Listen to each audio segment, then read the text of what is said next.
Bienvenidos y bienvenidas a una nueva entrega de nuestro análisis a fondo. Hoy tenemos sobre la mesa una misión verdaderamente apasionante para quienes nos acompañan, porque vamos a entrelazar dos mundos que a simple vista podrían parecer que no tienen nada que ver el uno con el otro. Así es, mundos completamente distintos. Exacto.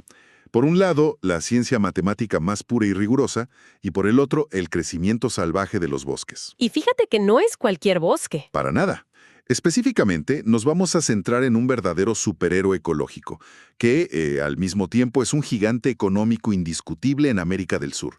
Me refiero al árbol de Barza en Ecuador. Una especie fascinante, sin duda. Totalmente. Y bueno, para fundamentar toda esta exploración, nuestra fuente principal de hoy es un estudio científico sumamente detallado que se publicó en agosto de 2019. Un trabajo súper exhaustivo. Sí, el documento lleva un título bastante descriptivo. Se llama Modelos de crecimiento y rendimiento para plantaciones de madera de balsa en las tierras bajas costeras de Ecuador. Y, fue elaborado por un tremendo equipo internacional de investigadores liderado por el doctor Álvaro Gustavo Cañadas López y sus colaboradores. Un equipo de primer nivel. Así es. Y el propósito que tenemos en esta sesión es doble. Por un lado, queremos descubrir qué son exactamente esos modelos de crecimiento de árboles y por qué aplicar matemáticas complejas es una herramienta absolutamente esencial si queremos salvar tierras degradadas. Claro, la aplicación práctica. Exactamente. Y por otro lado, vamos a ver cómo una especie nativa, un árbol que a menudo la gente ve creciendo de forma silvestre, pues está transformando por completo tanto la economía como la ecología de una región entera. Bueno, vamos a desempacar esto. Empecemos hablando de la gran estrella del espectáculo, el árbol de balsa. Que para la comunidad científica es el Ochroma pyramidale. Ese mero. Esta es una especie completamente nativa de los bosques neotropicales y lo que más llama la atención desde el primer momento en que la observas es su capacidad para crecer a una velocidad asombrosa. Especialmente en condiciones súper difíciles. Sí, sobre todo en tierras que han sido muy degradadas o que están en etapa de barbecho. O sea, tierras agrícolas que se dejaron descansar o que simplemente fueron abandonadas después de años de uso intensivo. Y no es casualidad que el equipo de investigadores haya decidido enfocar tantos recursos y años de esfuerzo en esta especie en particular. Si analizamos su rol en la naturaleza, la balsa es lo que en ecología forestal se conoce como una especie marco. ¿Una especie marco? Ajá. Para visualizar esto de forma sencilla para nuestra audiencia, imaginemos un ecosistema que ha quedado completamente devastado, tal vez por prácticas de agricultura intensiva que agotaron todos los nutrientes. La tierra se queda pobre, expuesta y rápidamente se llena de malezas súper agresivas que no dejan crecer nada más. ¿El típico terreno abandonado lleno de hierba mala? Exacto. Justo ahí es donde hace su entrada la balsa. Este árbol desarrolla una copa de hojas inmensa en un tiempo muy, muy corto. Al hacer esto, básicamente crea un paraguas gigante que bloquea la luz del sol. Ah, claro, les quita la luz. ¡Ándale! El resultado es que sofoca de manera natural a todas esas malezas invasoras, porque, esas plantas necesitan muchísima luz directa para sobrevivir. Además de ser un excelente escudo, tiene unas tasas de supervivencia altísimas. Aguanta condiciones verdaderamente adversas donde otras plantas simplemente morirían. O sea, es como si fuera un equipo de primeros auxilios de la propia naturaleza, llegando a estabilizar al paciente más grave. Esa es una gran analogía. Y me imagino que no solo prepara el terreno, sino que invita a que regrese la vida al ecosistema, ¿no? Precisamente. Sus flores y la estructura misma del árbol atraen a una cantidad impresionante de fauna. Llegan aves, llegan murciélagos. Los grandes polinizadores. Y los grandes dispersores naturales de semillas en las selvas. Al visitar la balsa, traen consigo semillas de otras especies. Por si fuera poco, el ciclo de vida de la balsa mejora notablemente la fertilidad del suelo, lo cual facilita la restauración de ecosistemas enteros. Es literalmente el primer gran paso para que un bosque completo pueda volver a nacer de las cenizas de un terreno degradado. Me parece fascinante esa dualidad, porque, por un lado, es un salvavidas para el medio ambiente, pero por el otro lado, hay un peso económico verdaderamente colosal detrás de esta madera. Los números son impresionantes. Son de esas cifras que te obligan a detenerte y leer 2 veces. Presten mucha atención a estos números, porque aquí está el corazón del asunto. Si nos remontamos al año 2008, Ecuador no era un simple participante más en este mercado.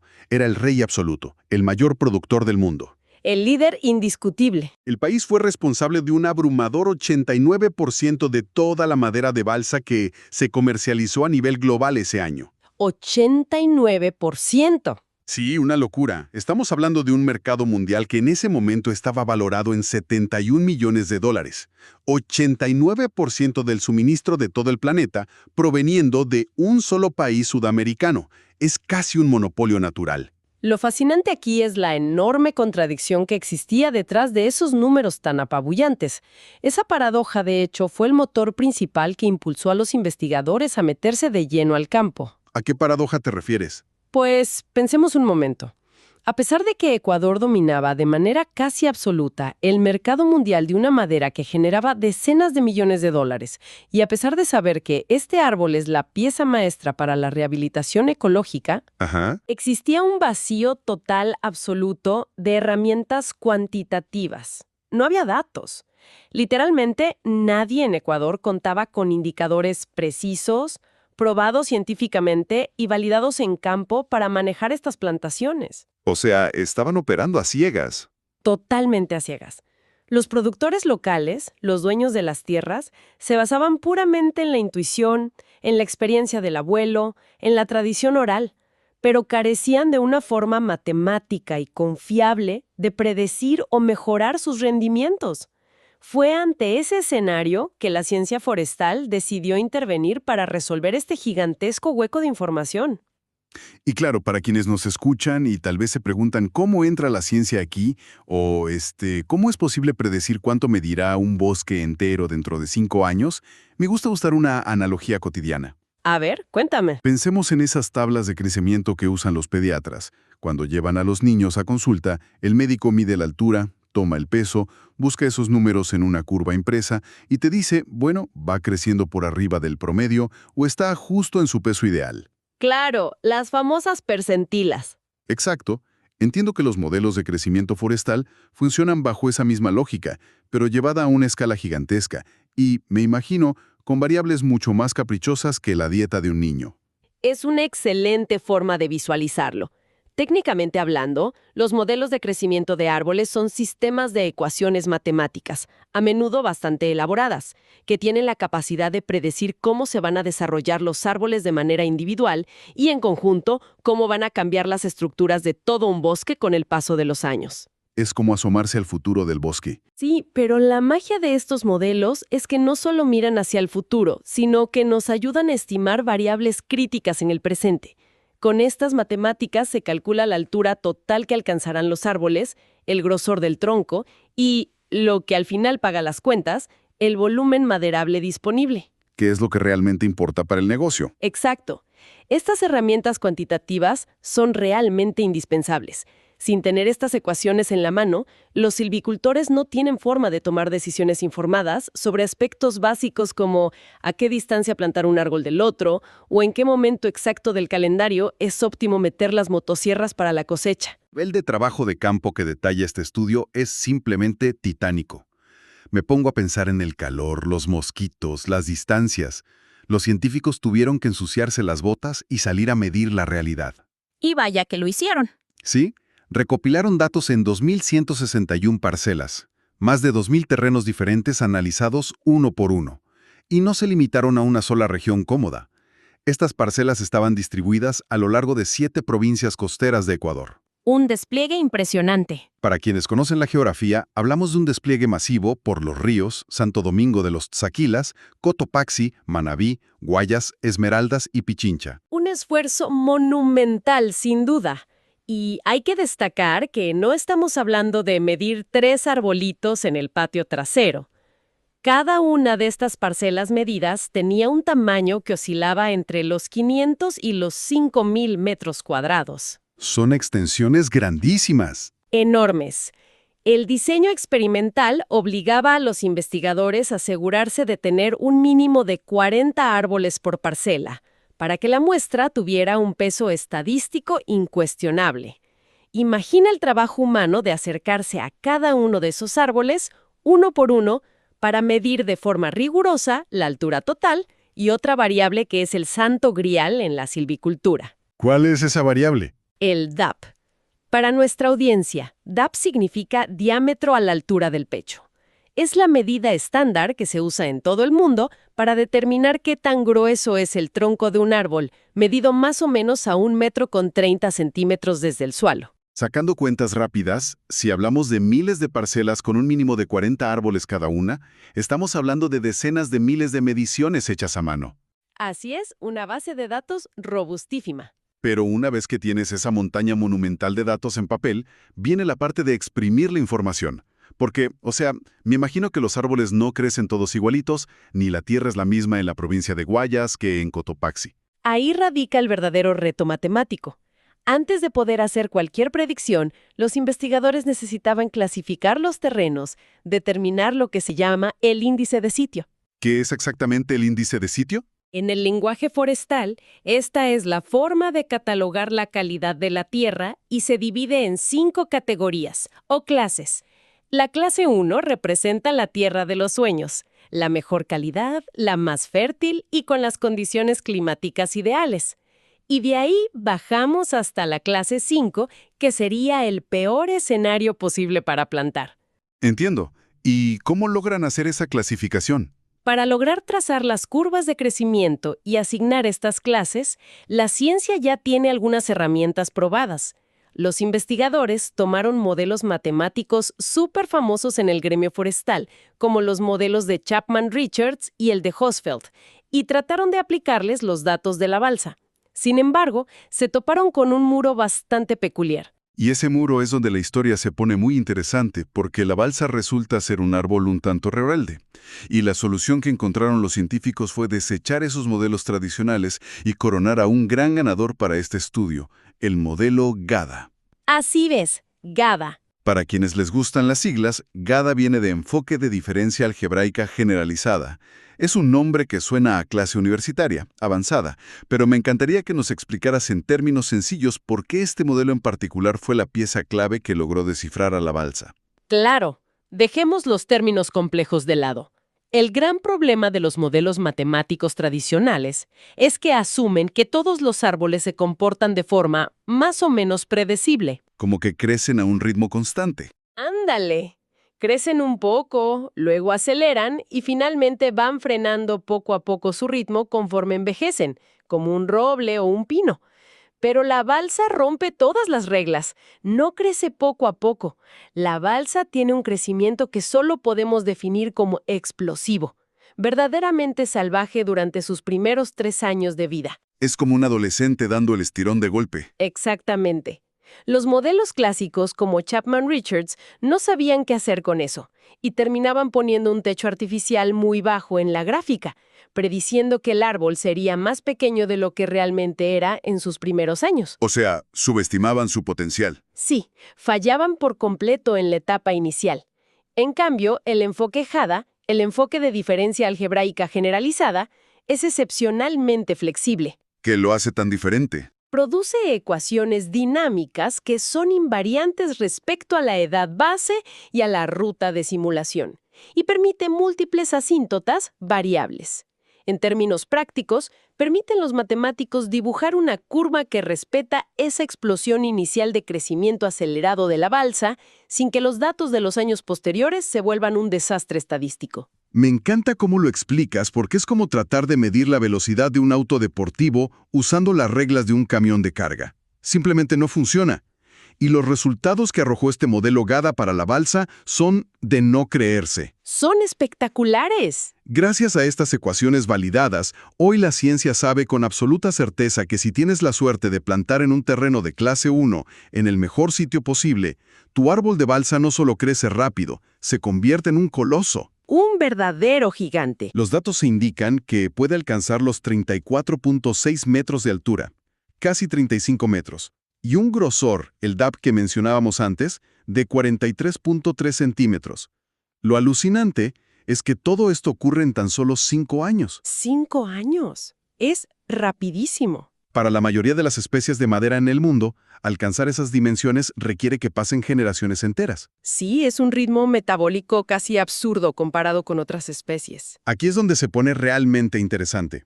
Porque, y corrígeme si me equivoco, por muy alto e impresionante que se vea un árbol de casi 35 metros, al final del día, la industria internacional no compra metros de altura, Claro que no. compra volumen de madera. Es decir, cuánta madera sólida, cuántos tablones le puede sacar a ese tronco.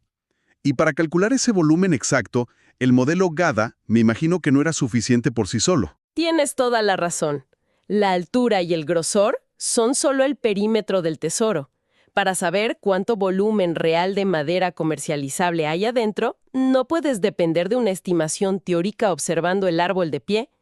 Los científicos tuvieron que recurrir a lo que se llama muestreo destructivo. Suena un poco drástico eso de muestreo destructivo. Y lo es. Esto significa que tuvieron que seleccionar, talar y medir meticulosamente 532 árboles dominantes. ¡Wow! Y cuando digo medir, me refiero a que rebanaran el tronco mentalmente y toman medidas del grosor en la base. Luego suben a los 2 metros y vuelven a medir. Luego a los 4 metros, y así sucesivamente. Todo para poder calcular matemáticamente el volumen tridimensional exacto de cada uno de esos 532 troncos. Otra tarea monumental para el equipo de campo. Imagina talar y diseccionar estadísticamente 532 árboles gigantes. Pero supongo que esa es la única forma de obtener una verdad innegable sobre la cual construir la siguiente etapa de las ecuaciones. Así es. Así se construye la verdadera ciencia forestal. Una vez que tuvieron los volúmenes reales y comprobados de esos árboles talados, regresaron a los laboratorios y a las computadoras. Tomaron todos esos datos y probaron 8 modelos matemáticos diferentes. 8 modelos compitiendo entre sí. Exacto. La meta era encontrar una fórmula que, en el futuro, pudiera predecir el volumen de madera basándose únicamente en la altura y el diámetro del árbol, sin tener que volver a talar nada. Después de mucho análisis, el modelo ganador fue el modelo de Newnham. El modelo de Newnham. Así es, este modelo resultó ser una auténtica maravilla, logrando un coeficiente de determinación ajustado de 0.909. 0.909. O sea, casi perfecto. Para quienes no se dedican a la estadística, obtener un 0.909 es básicamente sacarse un 10 perfecto en el examen. Significa que la predicción es casi idéntica a la realidad. Y no tiene ningún margen de error. Solo tiene un pequeñísimo detalle. Tiende a exagerar un poco el volumen de los árboles que son muy delgados, los que tienen menos de 15 centímetros de diámetro. Pero para los árboles que ya están listos para venta comercial, su precisión es formidable. Bueno, y una vez que tienes el modelo para predecir el crecimiento con GADA y el modelo de Newnham para calcular cuánta madera tienes, llegamos al punto crítico que todo dueño de una plantación quiere saber. ¿Cuándo enciendo las motosierras? En el estudio mencionan un concepto que me parece vital, que es la rotación biológica óptima. Ese es el momento clave de todo el negocio. La rotación biológica óptima se calcula mediante algo llamado incremento medio anual. Para no enredarnos con la teoría, esto básicamente nos dice en qué momento exacto el árbol llega a su tope de máxima eficiencia. Su pico de producción. Exacto. Es decir, cuándo deja de producir nueva madera a ese ritmo explosivo y empieza a estabilizarse. Si lo dejas más tiempo, ya no es tan rentable. ¿Y qué descubrieron los investigadores sobre los tiempos? Según el estudio, en los peores terrenos, en esas tierras de clase 5 que mencionamos al principio, el productor tiene que esperar 5 años para que el árbol alcance esa madurez. Sin embargo, en los mejores sitios, en la bendita tierra clase 1, el árbol alcanza su plenitud biológica y económica en un tiempo récord de apenas 3 años. 3 años. Es menos tiempo del que toma cursar una preparatoria y ya tienes un bosque listo para exportación. Es increíble. Pero, y aquí hay un gran pero. La diferencia de rendimiento entre plantar en una tierra de clase 1 y una tierra de clase 5 es una locura. Es abismal. Fíjense en estas cifras porque cambian todo el panorama. Si un productor planta con una densidad recomendada de 300 árboles por hectárea, los resultados son mundos distintos. En el mejor sitio posible, va a cosechar 194.8 metros cúbicos de madera por hectárea, casi 195 metros cúbicos. Y si tiene la mala suerte o la mala asesoría de plantar en el peor sitio, apenas va a rasguñar los 27.7 metros cúbicos. Es una disparidad gigantesca, y esa brecha enorme se explica por el factor ambiental. Retomando lo que hablábamos sobre que la balsa es una especie pionera. Bueno, resulta que estas especies que crecen tan rápido suelen ser extremadamente caprichosas y exigentes con su entorno. O sea, no es nomás aventar la semilla y ya. Para nada. No puedes simplemente tirar una semilla en cualquier lado y esperar un milagro. Para sostener esa explosión celular, la balsa exige una receta de suelo y clima muy estricta. Necesita suelos aluviales, esos que se forman por los sedimentos ricos que arrastran los ríos y que sean muy profundos, ya sean arenosos o arcillosos. Bastante exigente la balsa. Y eso no es todo. El clima tiene que ser un balance perfecto. Precipitaciones anuales que caigan en un rango muy estrecho de entre 1.500 y 3.000 milímetros al año. Además, requiere vivir en un eterno ambiente templado a cálido, con temperaturas medias que ronden entre los 22 y los 27 grados Celsius. Es como si la planta tuviera su termostato y su medidor de agua integrados. El estudio pone ejemplos muy claros de esta geografía ecuatoriana. Menciona que las condiciones ideales, ese balance perfecto, se encuentran en lugares como la provincia de Los Ríos. Que es la zona dorada para la balsa. Sí, pero si te mueves a sitios donde llueve poco, con menos de 1.000 milímetros de lluvia al año, como pasa en ciertas áreas de la provincia de Manabí, el crecimiento del árbol simplemente se estanca. Y curiosamente, el exceso también es malo. Demasiada agua es un problema. Claro, si te vas a la provincia de Cotopaxi, a zonas donde caen más de 3.000 milímetros de lluvia y no hay meses secos para que la tierra respire, la balsa básicamente se ahoga y eso limita drásticamente su desarrollo. Y este delicado balance ambiental impacta de forma brutal en el bolsillo, en el factor comercial, porque, pues, el mercado maderero no te perdona. Las reglas comerciales locales dictan que hoy en día los compradores en la región adquieren los árboles enteros cuando los troncos llegan a unos 18 centímetros de diámetro. 18 centímetros, ajá. Por un árbol de ese tamaño estándar, el agricultor recibe entre 10 y 15 dólares. Parece un trato decente, pero la verdadera industria internacional, la que fabrica componentes de alta tecnología o exporta a gran escala, exige troncos mucho más robustos. Piden calidad de exportación. Exacto, piden diámetros que van de los 33 a los 40 centímetros. Cuando le entregas al mercado un árbol de ese calibre, su valor literalmente se duplica. Entonces, ¿qué significa todo esto? Tenemos un modelo llamado GADA, ecuaciones que parecen salidas de la NASA como el modelo de Newham. Cientos de árboles talados, medidos y analizados en 7 provincias. Para el agricultor que nos escucha, ¿cuál es la moraleja de este cuento matemático?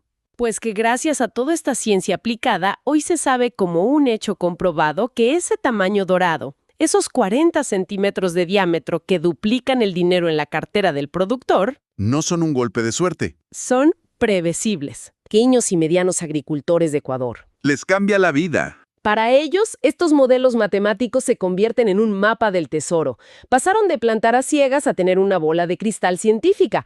Ahora pueden proyectar exactamente cuánta madera van a producir. Pueden tomar decisiones de densidad calculadas, sabiendo que poner 300 árboles por hectárea es la medida perfecta para optimizar recursos. Ya no hay adivinanzas. Ya no.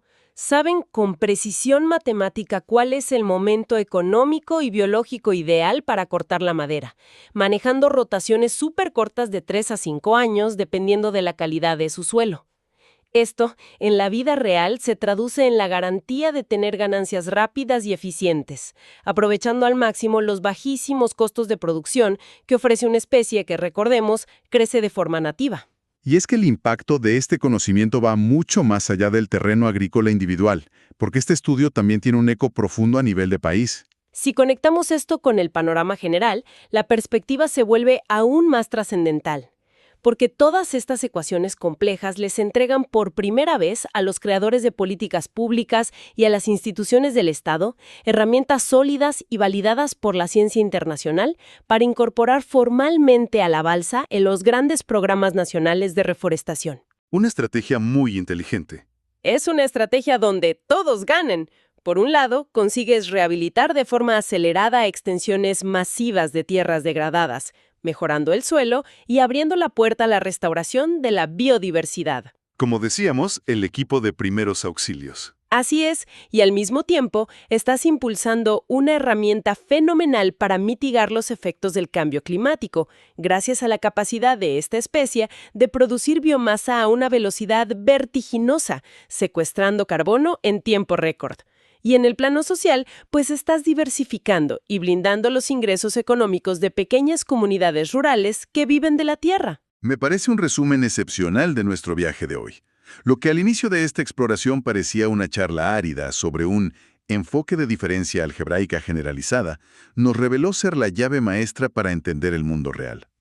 La gran lección que nos deja este análisis a fondo es cómo la adopción y aplicación rigurosa de las matemáticas forestales y los modelos de crecimiento tienen el poder real de tomar un árbol nativo que antes crecía por ahí sin que nadie le prestara atención científica y transformarlo en un pilar fundamental. Un verdadero motor de cambio. Un pilar que sostiene tanto la conservación ecológica de los trópicos como la prosperidad económica de miles de familias.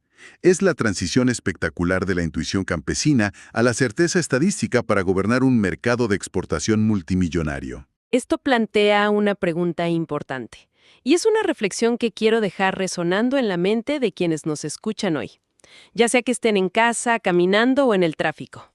A ver, adelante.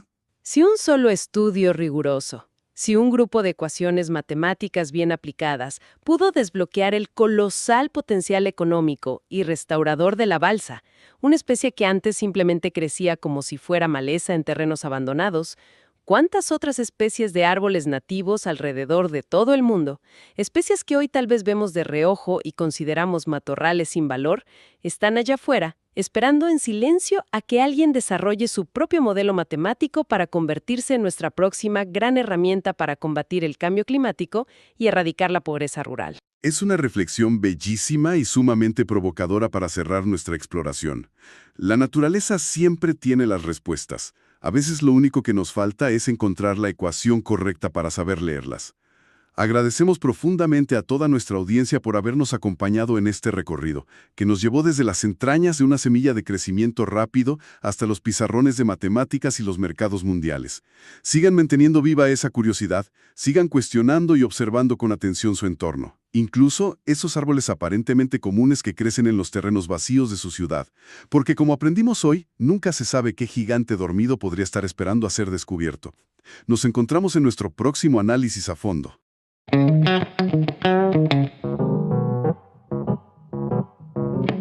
you.